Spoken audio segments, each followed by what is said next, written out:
Chapter 2. Coffee and the Truth. He thanked her in a quiet voice, like he wasn't sure he deserved saving. She guided him to the sidewalk, away from the traffic and the noise. She introduced herself as an actor's studio student in New York City. She said it plainly, no bragging, like acting wasn't a dream but a discipline. He noticed the way she carried herself, alert, grounded, like she'd learned how to stand in uncomfortable emotions without running from them. He didn't tell her his name right away. He didn't have the energy for the reaction, for the recognition. But she glanced at him again, and her expression shifted. "You're him," she said, more surprised than starstruck. "The actor." He sighed. "Yeah." She could have asked for a photo. She could have made it a story for her friends. Instead, she tilted her head and asked, "Do you want to sit down somewhere? You look like you haven't eaten in a day."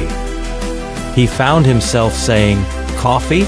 They went to a small cafe that felt warmer than the rest of the city. He bought the coffee.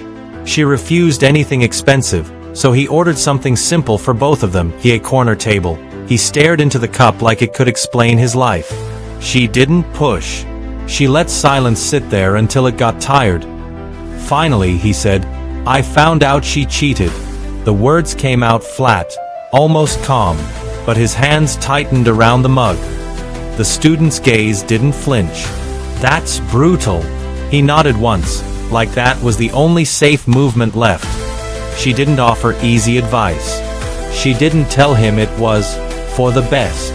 She just listened, and in her listening, he felt something unfamiliar, relief.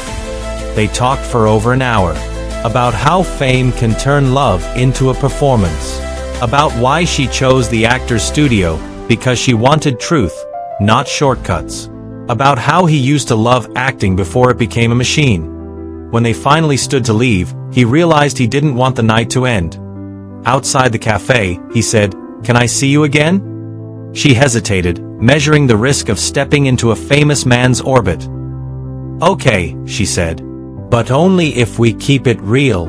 He smiled, and it was the first genuine smile he'd managed all day. "Real. Deal."